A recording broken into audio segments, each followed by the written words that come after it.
Eight grade अभ्यास पुस्तिका कक्षा 8 गणित विषय। और आज अध्याय 11 सीधा और प्रतिलोम समानुपात को हल करेंगे। तो ये रही हमारा पाठ। तो एक निगाह एक बार पूरा देख लीजिए।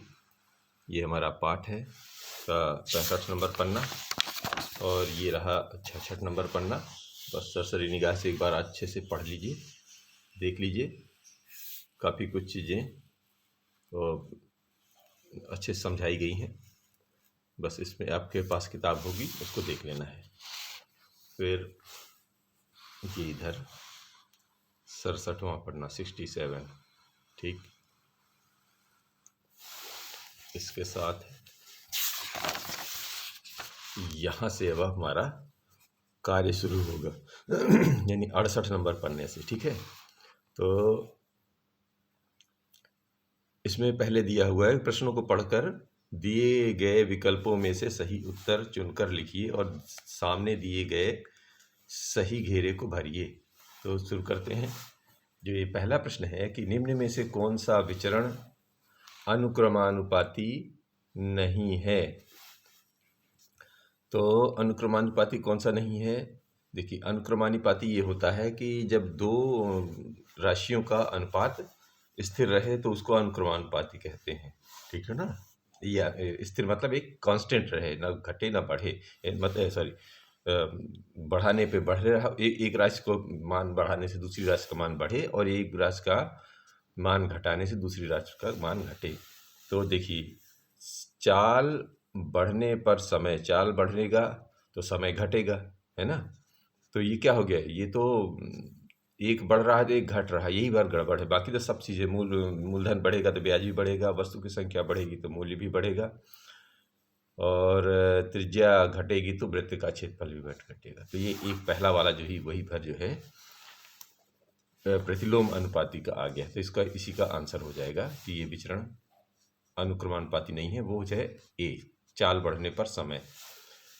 अब दूसरा प्रश्न ये कह रहा है कि एक मानचित्र पर 1 सेंटीमीटर वास्तविक दूरी 8 किलोमीटर को निरूपित करता है, तो उसी मानचित्र पर 2 सेंटीमीटर किस वास्तविक दूरी को बताएगा।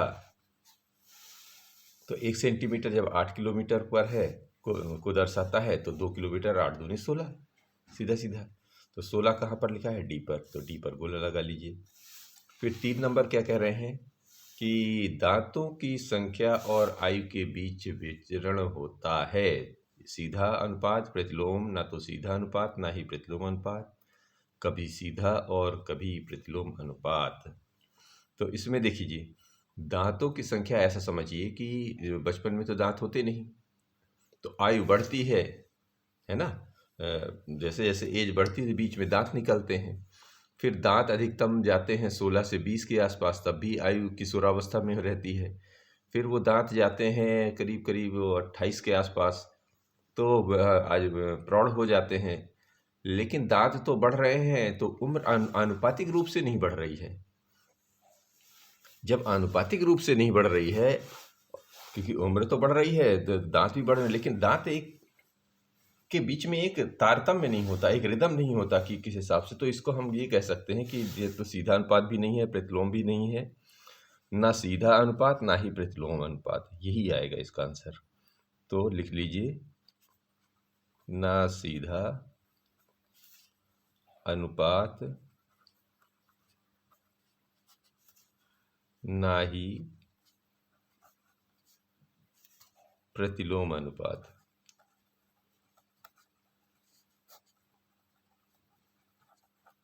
और ये किस में लिखा हुआ है? ये लिखा हुआ है सी में, तो आप सी में गोला लगा लीजिए।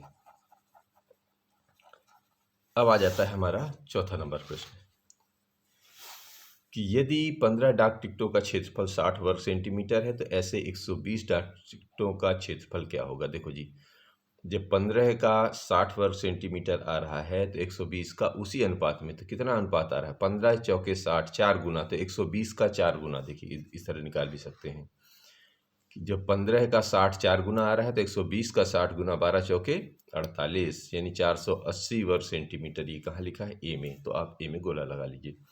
समझ गए, ये है सीधा सीधा अनुक्रमानुपाती। जैसे एक चीज़ बढ़ेगी तो दूसरी चीज़ उसी अनुपात में बढ़ जाएगी। अब व्युत्क्रमानुपाती इसका ठीक उल्टा, निम्न में से कौन सा व्युत्क्रमानुपाती है? व्युत्क्रमानुपाती देखो, भुजा बढ़ने पर वर्ग क्षेत्रफल, ये तो एक चीज बढ़ रही, दूसरा तो ये तो अनुक्रमानुपाती है। खेती की गई भूमि का क्षेत्रफल और काटी गई फसल, देखिए खेती का क्षेत्रफल बढ़ेगा तो फसल भी बढ़ेगी। कार्य के घंटे और श्रमिकों की संख्या, यदि कार्य के घंटे बढ़ा दी जाएंगे तो श्रमिकों की संख्या कम की जा सकती है। मतलब एक बढ़ रहा है तो एक घट रहा है, एक बढ़ रहा है तो एक घटेगा, तो क्या होगा, यही व्युत्क्रमानुपाती हो जाता है। ठीक है ना। एक समान चाल से यात्रा में लिया गया समय, तो चाल समान है तो जितनी दूरी जाएंगी, किसी यात्रा में लिया गया समय और तय की गई दूरी, यानी एक चीज़ बढ़ाओगे मतलब दोनों चीज़ समान है तो ना तो बढ़ रहा है ना घट रहा है, तो ये तो है अनुक्रमानुपाती में। तो क्या हो गया हमारा आंसर होगा ये कार्य के घंटे और श्रमिकों की संख्या, यानी यही व्युत्क्रमानुपाती है। तो ये है सी में गोला लगा लीजिए। अब आ जाते हैं यहाँ पर प्रश्न नंबर 6। धातु के एक 3 मीटर लंबे पाइप का भार 7.3 किलोग्राम है, उसी प्रकार के 7.8 मीटर लंबे पाइप का भार क्या होगा? तो इसको ऐसा करेंगे कि लंबाई और भार का आप एक तालिका बना लीजिए, है ना, जैसे उसमें किताब में दिया रहता है वैसे तालिका बना लीजिए और लंबाई के सामने लिख लीजिए 3 मीटर लंबाई है तो इसका भार कितना है 7.3 किलोग्राम। अब जब लंबाई 7.8 मीटर हो जाए तो उसको मान लेते हैं हम, ये इसका मतलब ही है मान लेना, ठीक है ना। तो मान लेते हैं x किलोग्राम आ गया। अब ये देखिए 3 मीटर लंबा पाइप का 7.3 किलोग्राम है तो 7.8 मीटर मतलब लंबाई बढ़ गई, सो भार भी बढ़ जाएगा। भार बढ़ गया माने ये प्रत्यक्ष अनुपात हो जाएगा। और प्रत्यक्ष अनुपात में क्या होता है, प्रत्यक्ष अनुपात में ऐसा होता है कि इन दोनों का गुणनफल इन दोनों के गुणनफल के बराबर हो जाता है। ठीक है ना। तो देखिए कैसे 3 का x में गुणा करेंगे और 7.3 का 7.8 में गुणा करेंगे, तो हल करेंगे काटने पीटने के बाद 18.98 किलोग्राम 7.8 मीटर पाइप के लंबे पाइप का भार निकल आएगा। अब यहाँ पर लीजिए कि 7वां नंबर कह रहे हैं कि एक 3 मीटर लंबी लकड़ी की परछाई 4 मीटर लंबी है, उसी समय एक खंबे की परछाई 24 मीटर लंबी है, खंबे की ऊंचाई ज्ञात करो। तो शुरू करते हैं। लकड़ी की लंबाई का अनुपात कर लेंगे लकड़ी की परछाई से, बराबर या समानुपात लगा देंगे खंबे की ऊंचाई का खंबे की परछाई से अनुपात लगा के। तो इसका 3 और 4 में अनुपात है तो इसका मान लेते हैं, ये खंबे की ऊंचाई ज्ञात करना है तो उसको मान लेते हैं x हो गया। x का 24 से अनुपात निकाल लीजिए। तो इससे क्या होगा, अब जब एक जैसे a अनुपात b समानुपात c अनुपात d होता है तो किनारे किनारे का गुणा हो जाता है और बीच बीच के गुणा हो जाते हैं। तो चूंकि जो चर राशि होती है उस वाले को पहले बाएं तरफ लिख लेते हैं। चर राशि कौन सी है, ये x वाली, x का किससे होगा, बीच वाले से गुणा होगा। तो x का 4m से गुणा हो जाएगा और बाहर बाहर वाले का गुणा हो जाता है, ये बराबर के दूसरी तरफ चला गया। तो x का मान निकाल लीजिए, तो पक्षांतर करके भाग दे देंगे तो ये हल हो जाएगा। ये इधर 3 24 और इधर 4 से 4 6 24 और 6 3 18 मीटर। तो ये आ गया हमारा 7वां नंबर प्रश्न। अब इसी में ले लेते हैं 8वां नंबर का प्रश्न। 8वां नंबर कह रहे हैं कि कुसुम को अपने घर से नानी के गांव तक गाड़ी चलानी है। वह नक्शे में इन दोनों गांवों के बीच की दूरी 3.5 सेंटीमीटर नापती है। गांवों के बीच की वास्तविक दूरी क्या है? यदि मानचित्र का पैमाना 1 सेंटीमीटर बराबर 10 किलोमीटर है, तो आप लिख लीजिए 1 सेंटीमीटर बराबर जब 10 किलोमीटर है तो 3.5 सेंटीमीटर का मतलब हो जाएगा 3.5 का 10 में गुणा, अर्थात 35 किलोमीटर। फिर लीजिए यदि किसी डिब्बे के लड्डुओं को 30 बच्चों में बांटा जाए तो प्रत्येक बच्चे को 5 लड्डू मिलते हैं। यदि बच्चों की संख्या में 5 की कमी हो जाए तो प्रत्येक बच्चे को कितने लड्डू मिलेंगे? इसको ऐसे हल करना है। यहाँ शुरू करते हैं। चूंकि 30 बच्चे थे तो 5 मिल रहे थे, तो अब ये कह रहे हैं कि चूंकि 5 बच्चों की संख्या में 5 की कमी हो, 5 की कमी नहीं, 30 में से 5 कम करेंगे तो कुल कितने बच जाएंगे? अब 25। अब 25 में से मान के चलते हैं कि उनमें से इस प्रत्येक को x लड्डू मिलते हैं। तो आप तालिका बना लीजिए। बच्चों की संख्या का लड्डुओं की संख्या से अनुपात। अब बराबर देखिए 30 बच्चे थे तब 5 मिल रहे थे। अब 25 हो गए, यानी 5 घट गए तो 25 हो गए। 25 में कितने आ जाएंगे? मान के चलते हैं कि x लड्डू हैं। अब इसको हल करते हैं। ये कैसा अनुपात है? व्युत्क्रम अनुपात है। मतलब लड्डू घट बढ़ नहीं रहे, मतलब उसी अनुपात में जितने हैं उसी अनुपात में वो कोई अंतर नहीं पड़ रहा, उसका इस मान स्थिर है। तो यह व्युत्क्रम अनुपात है। व्युत्क्रम अनुपात में क्या हो जाता है? ऊपर नीचे का गुणा और इधर का गुणा हो जाता है। तो 25 का x में गुणा करने पर 30 का x के बराबर हो जाएगा। तो x बराबर हो जाएगा, इधर 25 का गुणा करेंगे तो काट पीटेंगे तो ये 5 पचे 25 और 5 छक्के 30 अर्थात 6 लड्डू निकल आएंगे। अब 10वां प्रश्न ले लीजिए कि यदि किसी श्रमिक यदि 18 श्रमिक किसी दीवार को 18 घंटे में निर्मित कर सकते हैं तो इसी कार्य को 27 घंटे में पूरा करने के लिए कितने श्रमिकों की आवश्यकता होगी? तो यही वही तालिका बना लेते हैं पहले। कैसे कि श्रमिक और घंटे की तालिका। तो श्रमिक जब 18 थे तब 48 लग रहा था, अब मान के चलते हैं x लग रहा तो वो 27 होगा। ठीक है, ये कैसा संबंध है? यह व्युत्क्रमानुपाती संबंध है। व्युत्क्रम संबंध में क्या होता है? ऊपर नीचे का गुणा बराबर इसके गुणा के बराबर हो जाता है। तो ये ऊपर नीचे का गुणा बराबर इसके गुणा, इसको पक्षांतर कर लीजिए। इन दोनों में 27 का भाग हो गया, काट दीजिए तो ये बन जाएगा इधर 9 तिरिक 27, 9 दूनी 18 और फिर 3 16 3 48, 16 गुणे 2 बचा है। 16 गुणे 2 मतलब 16 दूनी 32 श्रमिक आ गया। 11 में कह रहे हैं कि यदि कार्डबोर्ड की 12 सीटों के ढेर की ऊंचाई 45 mm है, mm माने मिलीमीटर है, तो 90 सेंटीमीटर ऊंचाई के ढेर में ऐसी ही कितनी सीटें आएंगी? तो ऐसा करिए, सीटों की संख्या का अनुपात निकाल दीजिए सीटों की ऊंचाई, ये तालिका में रख लीजिए पहले, तो काम करने में आसानी हो जाती है। तो इधर क्या लिखेंगे? 12 सीटें हैं तो 45 mm है, और x सीटें हैं, मान के चलते हैं कि अब ये है x जो 90 सेंटीमीटर ऊंचाई, 90 सेंटीमीटर का मतलब होता है 1 सेंटीमीटर में 10 mm, तो 90 में हो जाएगा 900 मिलीमीटर।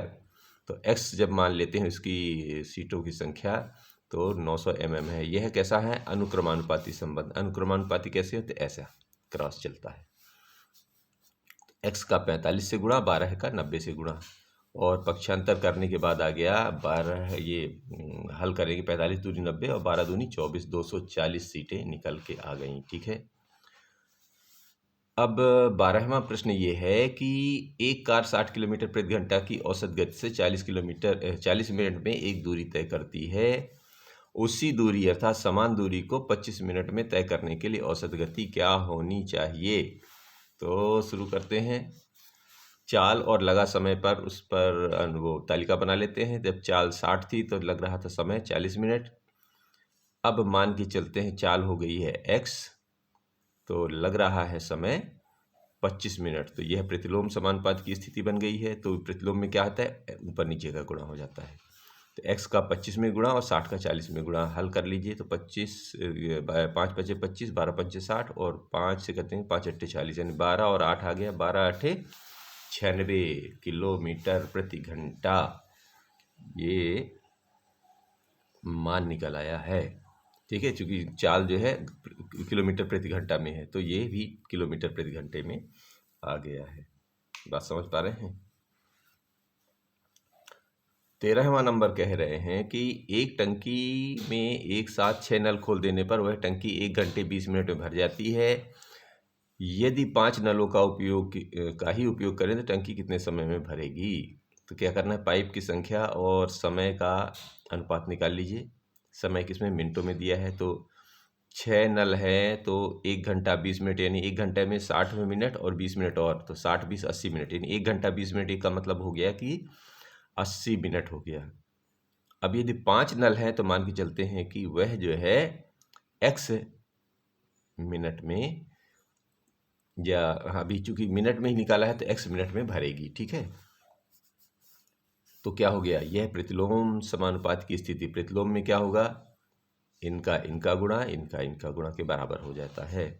तो हल कर दीजिए, इससे क्या होगा, 60 में 80 में ये 5 का भाग जाएगा, तो 16 पंचे 80, ये 16 बार कटा, 16 छक्के 96, 96 मिनट को घंटे उसमें बदल दीजिए, चूँकि ये घंटे में दिया था और मिनट में, तो ये भी कर दिए, तो 60 मिनट तो का 1 घंटा बन गया, बचा 36, तो 1 घंटा 36 मिनट इसका जवाब हो गया। अब जो है 14वां नंबर प्रश्न ये कह रहे हैं कि माल से लदा हुआ एक लोडिंग ऑटो 25 मिनट में 14 किलोमीटर चलता है। यदि चाल वही रहे तो वह 5 घंटे में कितनी दूरी तय कर पाएगा। अब जी देखो, 25 मिनट को इधर ये क्योंकि घंटे में दिया है तो ये मिनट को घंटे में बदल देते हैं। घंटे में मिनट कैसे बदल जाता है, मिनट में यदि हम 60 का भाग दे दें, यानी 1 घंटे में 60 मिनट होते हैं, तो 60 का भाग दे दें तो वह ऑलरेडी मिनट जो है घंटे में बदल जाता है। हल करना चाहे तो यहाँ हल करें, नहीं तो ऐसा का ऐसा रख दें, यहाँ तो हल होएगा ही। तो तय की गई दूरी और समय का तालिका बना लीजिए। तो तय की गई दूरी जब 14 किलोमीटर थी तब समय लगा था यानी 25 मिनट, यानी 25/60 घंटा। अब यदि वही x किलोमीटर चल रही है तो बोल रहे हैं 5 घंटे लग रहे हैं। तो ये कैसा संबंध है, ये दूरी और समय हमेशा अनुक्रमानुपाती संबंध होता है। तो अनुक्रमानुपाती में ऐसे तिर्यक गुणा हो जाता है। देखिए x का यानी ऐसे अगर लिखेंगे x/5 अगर अनुपात लिखें तो इसका इसका गुणा हो जाता है, ऐसे होता है। x का गुणा हो जाएगा इससे और इसका गुणा हो जाएगा इससे, और हल करेंगे तो ये बन जाएगा 168 किलोमीटर। काटते तो बनने लगा होगा, अब ये 60 ऊपर चला जाता है, ठीक है ना, 5 14 और ये 60 ऊपर चला जाएगा, 25 रहेगा, तो काट दीजिए। 5 पच्चे 25 और 12 पंचे 60 और ये इसका गुणा 168 किलोमीटर होता है, ठीक है ना।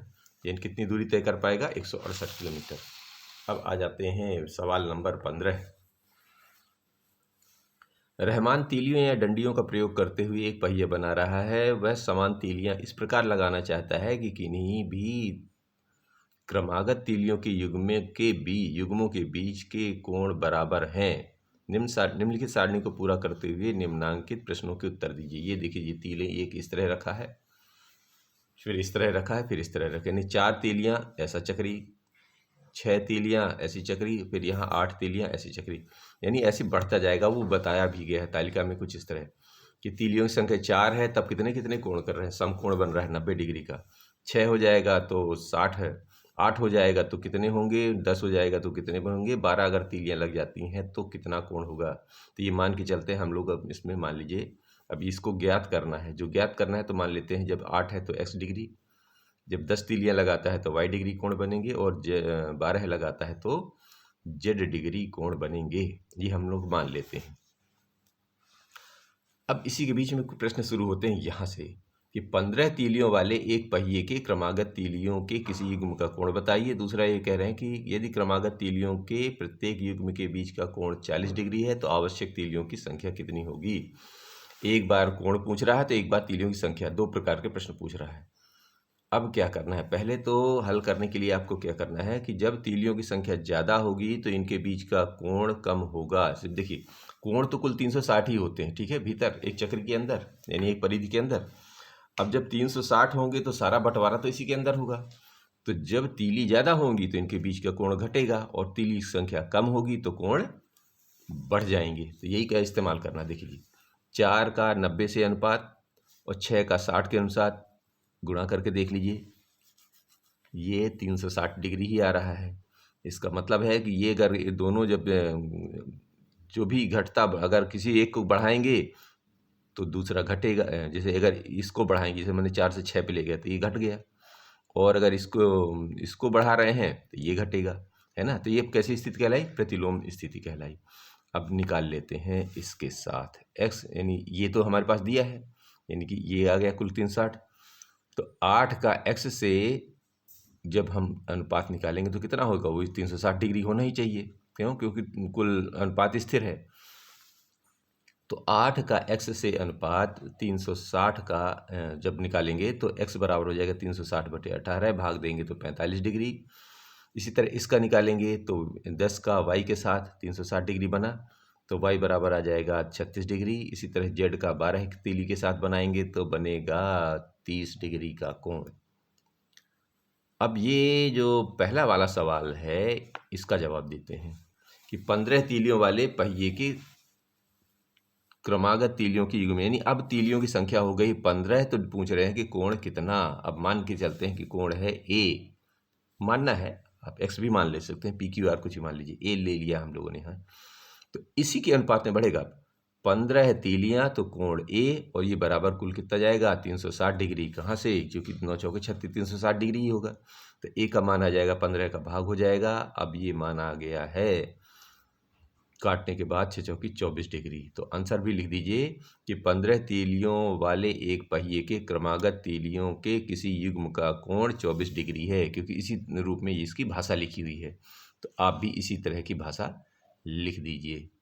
दूसरा वाला ये कह रहा है कि जैसे कह रहा है कि अब कोण दे दिया है, अब की बार ये इधर वाला दे दिया है, मतलब ये वाला दिया है, कोण दिया है, तीलियों की संख्या ज्ञात करनी है। तो कोण दिया है इस यहाँ पर 40, तो तीलियों की संख्या मान के चलते हैं इस वक्त आवश्यक तीलियां b हैं। तो b का 40 में गुणा बराबर 4 का 90 में गुणा, क्योंकि ये तो स्थिर है, तो b बराबर हो जाएगा 4 गुणे 90/40। हल कर दीजिए तो 0 से 0 कट गया, 4 से 4 यानी 9। तो आवश्यक तीलियां कितनी हैं 9, बस यही पूछ रहा था। तो इस तरह ये पाठ नंबर हमारा कौन सा था 10, ये 10 पाठ है, सॉरी 11 पाठ था। तो 11 पाठ समाप्त होता है। अब मिलते हैं 12 पाठ के साथ।